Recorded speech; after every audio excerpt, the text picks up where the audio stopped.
"They are Primitive's monkeys," sneered Admiral Kyrak, his multi-jointed arms crossed over his armored chest. "Their history is riddled with conflict and self-destruction. Why waste resources testing them?" Xaver's obsidian eyes didn't waver. "Precisely why we must. They are a paradox, self-destructive yet thriving. If we do not measure their potential, we risk an unpredictable enemy or a powerful ally. Begin the trial." Captain Daniel Hughes was asleep in his recliner, a battered paperback resting on his chest, when the house shook violently. Startled awake, he staggered to the window, his breath catching at the streak of fiery contrails burning across the night sky. At first, he thought it was a meteor shower, but his instinct screamed otherwise. The phone on the wall rang.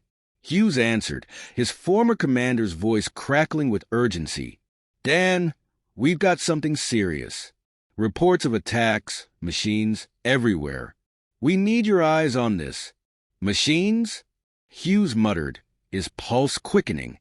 He hadn't been part of a military operation in years, but the weight of command settled on him like an old coat. "I'm on my way." Miles away, Sergeant Ethan Ward tightened his grip on his rifle, standing at the gates of a remote military base. He had joined the service young, hungry for purpose, but this night wasn't in the training manuals. "Ward," his squad mate called out, pointing toward the horizon. Bright lights were descending rapidly, their movements too precise to be meteors. The first probe struck the ground with a thunderous impact, sending shockwaves through the earth. From the crater emerged a gleaming metallic construct, humanoid in shape but devoid of anything human. Its segmented arms unfolded, revealing weapons that fired with pinpoint precision. Buildings around the base erupted into flames as soldiers scrambled for cover. "Open fire!" their commanding officer barked, his voice barely audible over the chaos. Ward steadied his aim, his rifle cracking as bullets ricocheted off the probe's armor. "What the hell is this thing?" he yelled, his breath ragged. A second probe landed, then a third, their combined assault overwhelming the base's defenses. Ward's training kicked in, his mind racing as he spotted a fuel truck parked near the perimeter. "Cover me," he shouted, dashing toward the vehicle. He jammed the throttle, sending the truck hurtling toward the probes before diving for cover. The explosion that followed was deafening, engulfing the machines in a fiery blaze. For a moment, silence. Then the machines emerged from the flames, damaged but still operational. By dawn, Earth's governments had declared states of emergency.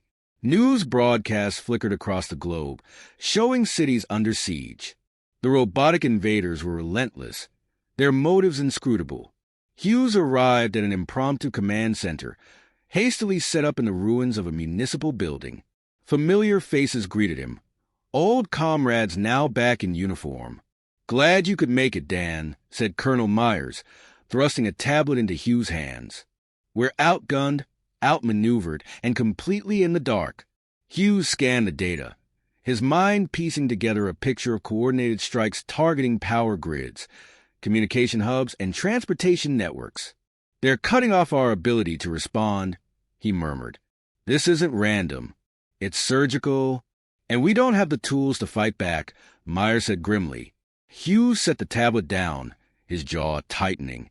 "Then we improvise. If these things think we're predictable, they're about to learn otherwise." Ward's unit, battered and bloodied, regrouped in the forest beyond the base. The probes were relentless, but Ward had noticed their behavior. They didn't anticipate unpredictability. They hesitated when ambushed or forced into unconventional scenarios. "Listen up," Ward addressed his remaining squad. "We're not waiting for orders. We're going to hit these bastards where it hurts. Anyone good with a wrench?" One of his men, Corporal Jace, stepped forward. "I used to fix tractors on my dad's farm." Ward smirked. "Good. We're about to turn that expertise into a weapon." Using scavenged parts, they rigged crude explosives and traps, preparing for the next wave. When the probes returned, the forest erupted with improvised chaos, falling trees, detonating fuel cans, and trenches lined with sharpened steel. For the first time, the squad felt they had the upper hand. From orbit, Xavier watched with a mixture of awe and trepidation. The probes relayed streams of data, revealing a species that refused to break under pressure. Instead of retreating, humanity adapted with astonishing speed. "They are fighting like cornered beasts," Kyrak sneered, though there was unease in his voice. Unrefined, desperate, Xavier's gaze lingered on the holographic map of Earth, where pockets of resistance flared like brush fires. "No," he said softly. "They are not desperate. They are awakening." As night fell again, Hughes coordinated a daring operation in the city of Redstone. Using drones repurposed from a nearby tech company, he orchestrated an aerial assault on a group of probes holding a hospital hostage. The plan was bold. Use the drones to draw the probes into a narrow alley, while a team of engineers detonated an EMP device cobbled together from stolen components. It wasn't perfect.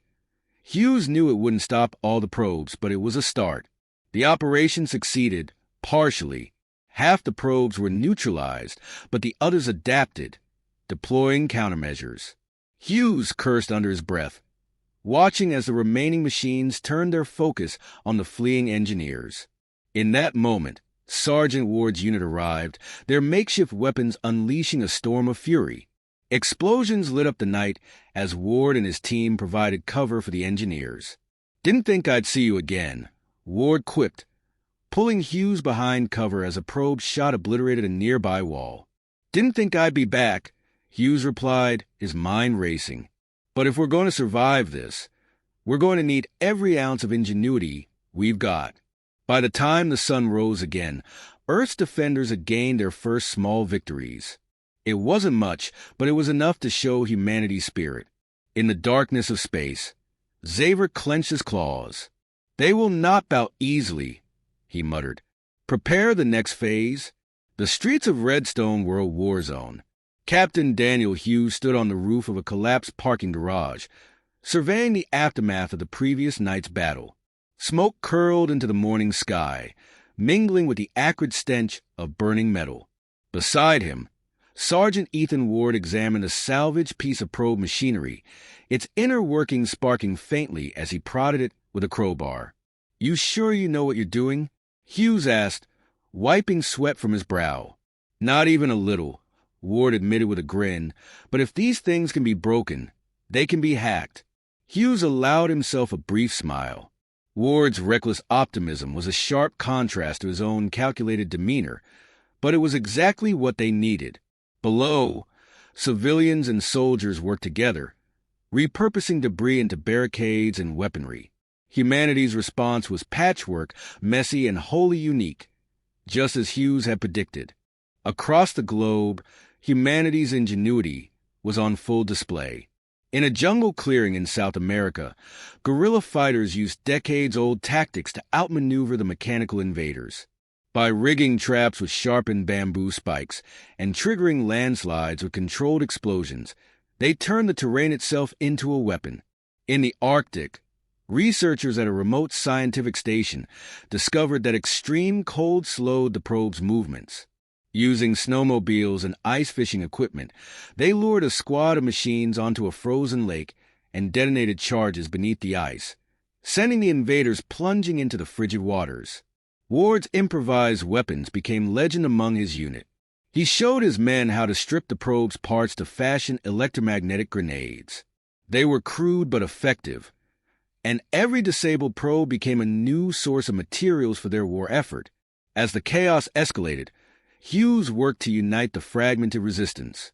His reputation as a tactician preceded him, and soon leaders from across the globe were contacting him via secure, hastily constructed networks. "Captain Hughes, this is Commander Singh from the Pacific Alliance," came a crackling voice through the comm system one evening. "Our forces are barely holding the line. We need a coordinated strategy or we're finished."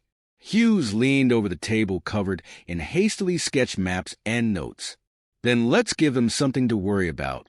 Send me your troop positions and local resources. We'll find a way to hit them where it hurts." The plan Hughes devised was bold and unconventional. Coordinated attacks in major cities that would draw the probe's attention while smaller.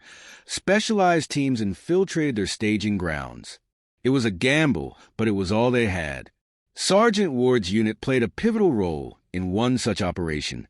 Tasked with infiltrating a probe-controlled industrial zone, they used civilian vehicles, outfitted with armor plating and mounted weapons, to sneak past the enemy. Their mission was to plant charges on a relay tower that seemed to be coordinating the probe's movement in the area. The industrial zone was a labyrinth of rusted metal and towering silos, the air thick with the scent of oil and decay. Ward led his team through the shadows, every step measured and silent. The probes patrolled in eerie synchronization, their glowing optics scanning relentlessly. "Keep it quiet," Ward whispered, raising a fist to signal a halt. "Jace, you're on overwatch. Ben, you handle the charges." The team moved like phantoms, slipping past the patrols and reaching the base of the relay tower. Ben began setting the explosives while Ward and the others stood guard, their weapons trained on the surrounding shadows. Just as the last charge was armed, a probe appeared around the corner. Ward didn't hesitate, firing a makeshift electromagnetic grenade. The probe seized up, sparks flying as it collapsed in a heap of twisted metal. "We're blown," Ward growled. "Detonate and fall back." The explosion tore through the industrial zone, sending a fireball into the night sky. Probes swarmed the area, but Ward's team had already disappeared into the chaos, leaving destruction in their wake. From orbit, Supreme General Xaver watched the battle unfold. Every probe relayed footage and data back to the Empire's command ship, and the results were both alarming and awe-inspiring. "They are dismantling our probes to use against us," Kyrak said, his voice tinged with disbelief. "No species we've encountered has reacted this way. They're turning chaos into strategy." Xaver leaned closer to the holographic display. He had seen advanced civilizations crumble under the weight of the Empire's simulations, their orderly defenses outmatched by the relentless precision of the probes. But Earth was different. "They are not bound by order," Xaver murmured. "That is their strength." Hugh's coordinated counterattacks began to yield results. In Redstone, the Resistance succeeded in disabling a massive probe transport, its hulking frame crashing into the city's outskirts. The victory galvanized the remaining population, who now saw that the invaders were not invincible. In a makeshift command bunker, Hugh stood before a group of Resistance leaders. "We've learned one thing for certain," he began, his voice steady but firm. "These machines can adapt, but so can we. Every engagement teaches us something new. Every victory, no matter how small, builds momentum." Ward, standing at the back of the room, chimed in. "And every probe we take down gives us more toys to play with." Laughter rippled through the room, a rare moment of levity amidst the tension. But Hugh's expression remained serious. "This isn't over.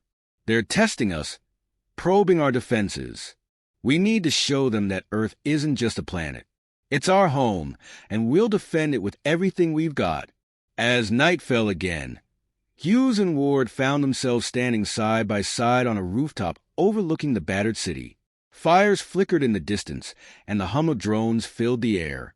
"You ever wonder what these things are after?" Ward asked, his tone uncharacteristically somber. "All the time," Hughes replied. "But right now, it doesn't matter.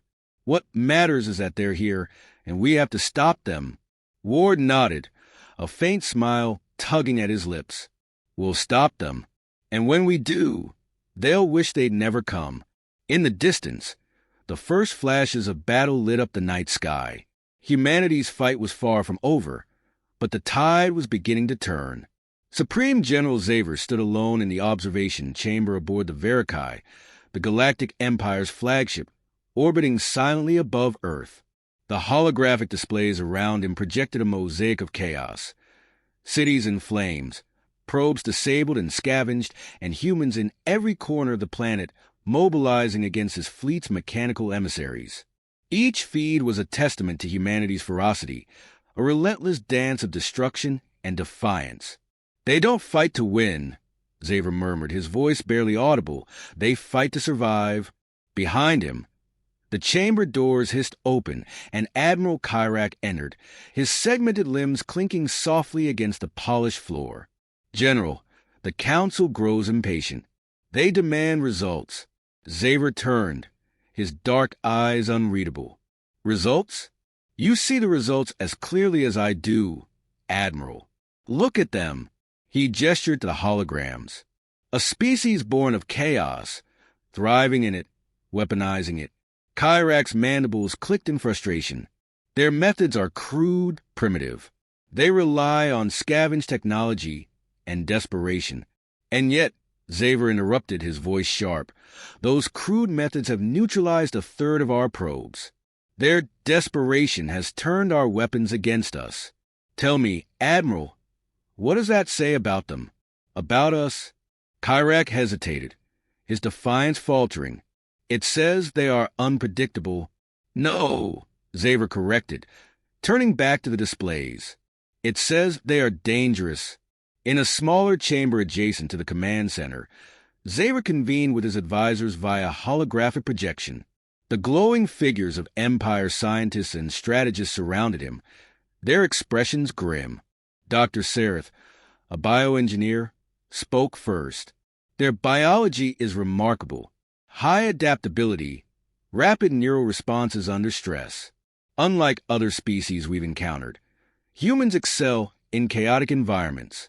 It appears to trigger heightened problem-solving abilities. Xaver folded his arms. And their psychology? Another advisor, a xenopsychologist, stepped forward. Fascinatingly volatile. Their collective identity is tied to a concept they call resilience.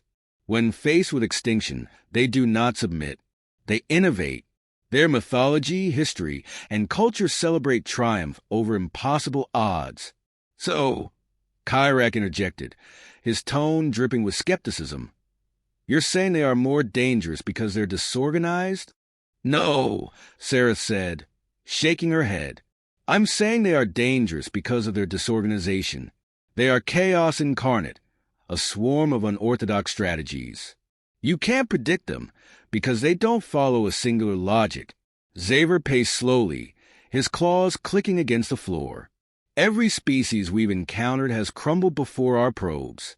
They relied on structure, order, systems we could unravel. But these humans, they thrive where others fail. This test has proven one thing clearly. We cannot afford to underestimate them. Back in the command center, Xaver reviewed the latest battle reports. The data painted a picture of unrelenting chaos. In the cities, humans turned civilian drones into kamikaze attackers. In rural areas, farmers use irrigation systems to short-circuit probes. Even isolated groups, cut off from all communication, seem to fight with the same tenacity as organized military units. The displays shifted to show Earth's leaders coordinating resistance efforts. Their methods were unpolished but effective, driven by sheer determination. At the center of these efforts was a human military strategist, Captain Daniel Hughes. Who is this one? Xaver asked, gesturing to Hughes' image.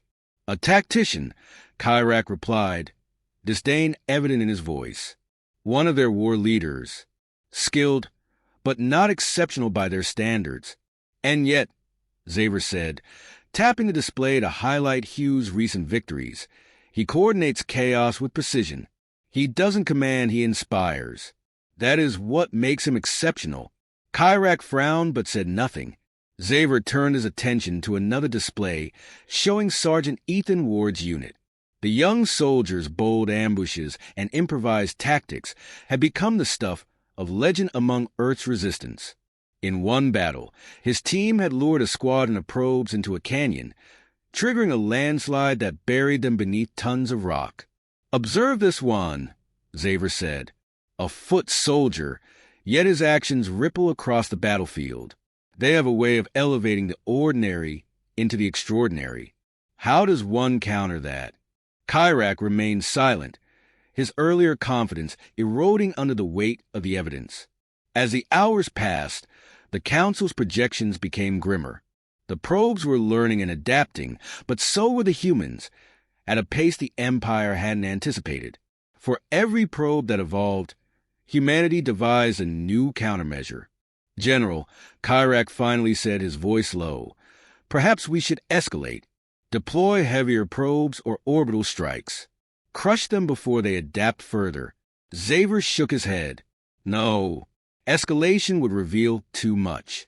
The test must remain a test. Then what is your solution?" Kyrak demanded, his frustration boiling over. "My solution," Xaver said, his voice steady, "is to end the test before we awaken something we cannot control." The final holographic transmission of the day showed a decisive human victory. In the heart of a ruined city, Hughes and Ward's forces had turned the tide against a massive probe assault. Using a combination of guerrilla tactics, hijacked enemy technology, and sheer determination, they had destroyed the invaders and reclaimed their territory. As Xaver watched, he felt a strange emotion stir within him. Respect, tinged with fear. "They are not fighting us," he said softly. "They are fighting for their existence. And nothing in this galaxy is more dangerous than a species fighting to survive." He turned to Kyrak and the others. "Recall the probes. We have seen enough." Later, alone in the observation chamber, Xaver stared out at the blue-green planet spinning below. He felt the weight of the Empire's legacy pressing down on him. "They will ask me why I called it off," he said to the empty room. "They will call me a coward, unfit to lead. But they will not see what I have seen." In his mind, he replayed the battles, the ingenuity, the defiance. The humans were not like any species the Empire had encountered before. They were not a problem to solve, nor a resource to exploit. They were something entirely new, an unrelenting force of nature. Xaver pressed a clawed hand to the glass, as if trying to touch the planet below. "They are chaos incarnate," he whispered, "and we would be fools to awaken them." Supreme General Xaver stood before the Grand Council of the Galactic Empire, his imposing form framed by the shimmering light of the Empire's capital world, Avers Prime. The chamber, a vast amphitheater of polished obsidian and gold, was filled with the most powerful figures in the galaxy. Hundreds of holographic projections floated above their seats, representing distant delegates unable to attend in person. The council chamber was alive with tension. Murmurs of discontent and curiosity rippled through the assembly. The Verikai's sudden recall from Earth had sparked outrage and confusion among the Empire's elite. The expectation of another subjugated world had been replaced with unease at Xaver's unexplained withdrawal. Xaver stepped into the circle of light at the chamber's center, his dark eyes scanning the gathered representatives. Despite their veiled hostility, he felt no fear. He had faced death on countless battlefields. Politics was no different, only quieter. "Supreme General," intoned Chancellor Vorash, his voice amplified by the chamber's acoustics. His pale, angular face betrayed a mix of impatience and disdain. "You were entrusted with a mission to test the species and assess their readiness for assimilation. Explain why you have returned without a conclusive result." Xaver's voice was calm, deliberate. "Chancellor, I did not fail in my mission. I concluded it prematurely. For the good of the Empire." Gasps and murmurs echoed through the chamber. Vorash leaned forward, his eyes narrowing. "For the good of the Empire?" "Elaborate, General. Before the Council decides otherwise." Xaver straightened, projecting an air of unshakable authority. "The species known as humanity is unlike any we have encountered in our long history of expansion. The probe invasion was designed to measure their response under pressure, to gauge their technological capability, and to exploit their weaknesses. What we discovered instead," he paused, letting the weight of his words settle, "is a species that defies all precedent." A senator from the Outer Rim, his hologram flickering faintly, interjected. "Defies precedent? You speak of primitives, bound to a single planet. How could they possibly pose a threat to the Empire?" Xaver turned to hologram, his tone sharp. "They are not primitives. Their technology may appear crude by our standards, but their application of it is unparalleled. They do not rely on advanced systems or centralized hierarchies. Instead, they adapt with terrifying speed, transforming the tools of their enemies into weapons of their own. A new projection flickered into view, displaying recordings from the probe invasion. The chamber fell silent as the images played. Humans repurposing the probe's parts into electromagnetic weapons. Guerrilla fighters outmaneuvering machines with improvised traps. A frozen lake cracking under the weight of a squadron, sending the probes to their watery graves. Xavier's voice carried over the footage. These were not isolated incidents. This was the standard response across their entire planet. No matter the environment, no matter the disadvantage, they fought back with a unity of purpose born not from order, but from chaos. A low rumble of unease spread through the chamber. Xavier knew he had their attention now. Chancellor Vorash's expression hardened. Ingenuity and defiance are admirable, but they do not make them a threat. What could they possibly do against the might of the Empire's fleets? Xavier stepped closer to the center of the circle. That is precisely what makes them dangerous. Chancellor, they do not think as we do.